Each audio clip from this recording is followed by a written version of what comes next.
Selamat sore. Perkenalkan, nama saya Adi Papa Kalian Lelo dari kelompok 3. Saya berkuliah di Universitas Nusa Cendana Kupang. Di sini saya akan mempresentasikan hasil diskusi kami, yaitu dari mata kuliah belajar teori motorik dengan judul beberapa teori psikologi belajar.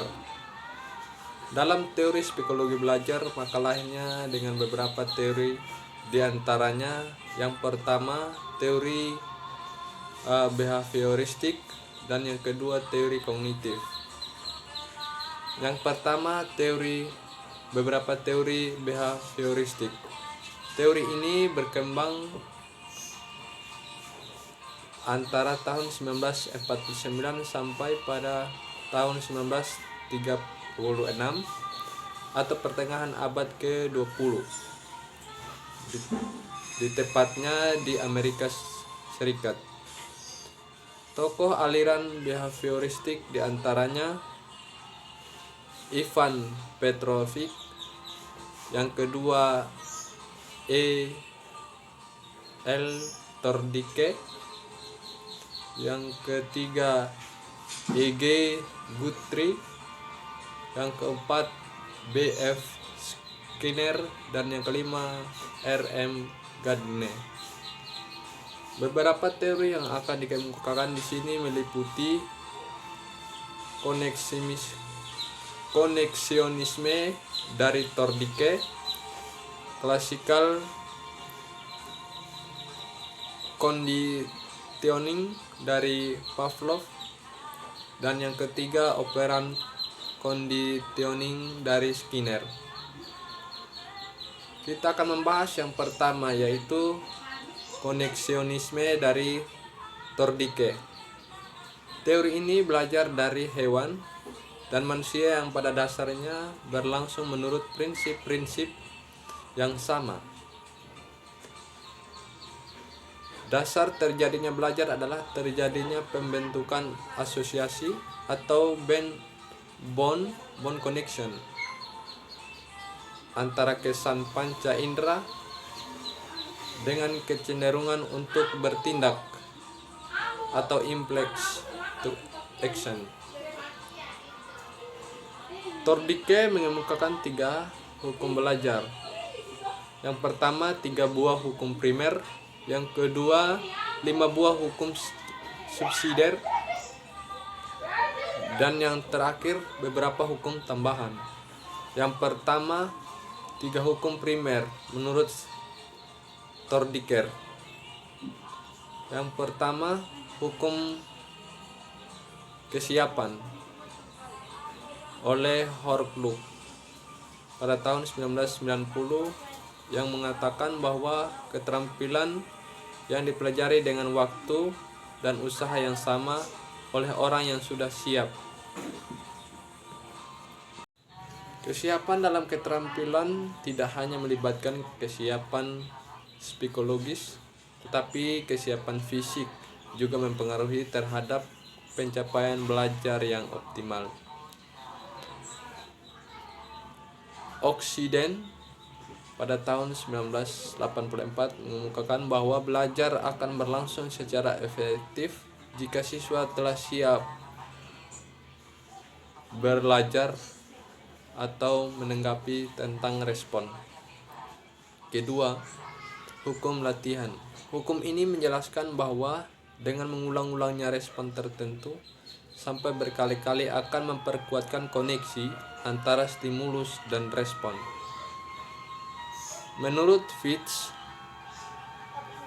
Posner dalam Bung Skill pada tahun 1964 menyatakan bahwa dengan latihan berulang-ulang dalam waktu yang lama akan terjadinya otomatis, sekalipun siswa pada mulanya hanya mencoba-coba. Yang ketiga, hukum efek, yaitu dikemukakan oleh para ahli, yaitu Hilgard dan Bauer, pada tahun 1977 menyatakan bahwa menguat atau melemahnya koneksi merupakan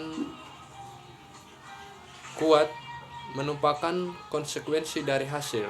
Elemen stimulus respon akan menjadi kuat jika mendapatkan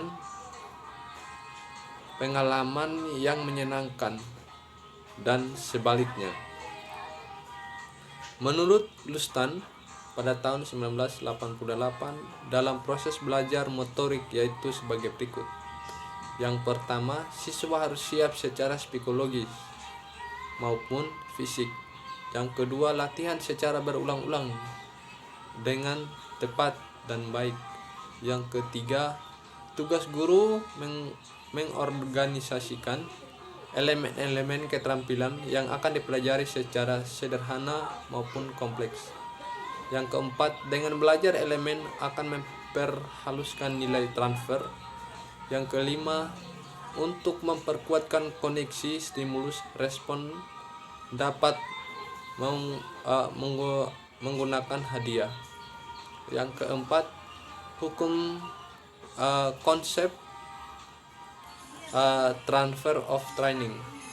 Konsep ini mengandung makna bahwa apa yang dipelajari atau apa yang dilatih di sekolah dapat dimanfaatkan untuk hal-hal lain,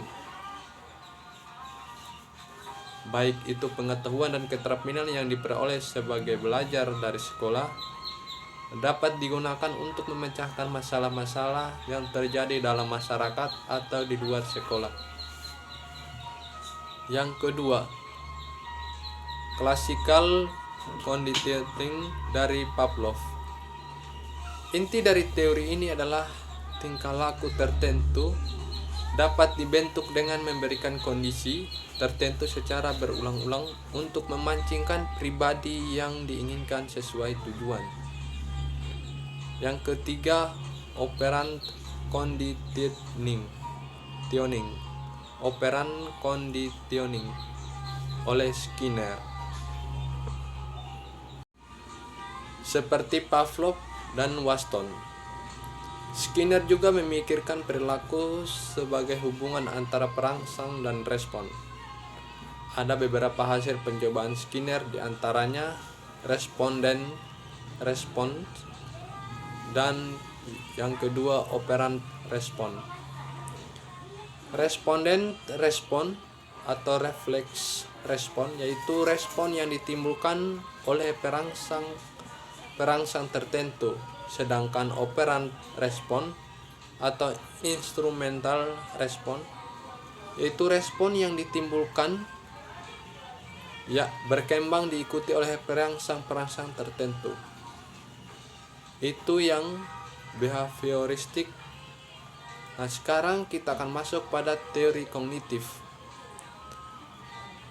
Yang kedua, beberapa teori kognitif. Para ahli teori ini diantaranya Kafka, yang kedua Combs, yang ketiga Tolman, yang keempat Roger, dan yang kelima Lewin. Dalam beberapa teori kognitif terdapat teori-teori lain. Yang pertama teori Gestalt, yang kedua teori Medan. Yang pertama teori Gestalt. Teori ini dikembangkan oleh Kafka, Korler, dan Werther pada tahun 1945.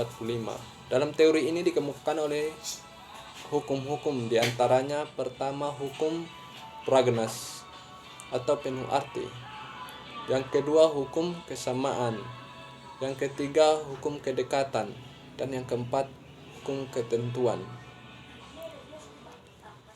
Yang kedua teori Medan. Teori Medan dikemukakan atau dikembangkan oleh Kurt Lewin. Berdasarkan teori Gestalt, prinsip-prinsip Gestalt yang dikemukakan di atas diakui berlaku oleh Lewin. Di samping itu, Lewin menambahkan unsur-unsur baru mengenai belajar sebagai berikut. Yang pertama, belajar adalah mengubah struktur kognitif. Yang kedua, peranan hadiah dan hukum. Yang ketiga, masalah, sukses dan gagal. Dan yang keempat, taraf aspirasi. Jadi baik, terima kasih. Mungkin itu saja hasil presentasi dari saya. Mungkin jika ada kesalahan dalam presentasi atau dalam penyampaian kalimat, mohon dimaklumi. Shalom, selamat sore, salam olahraga jaya.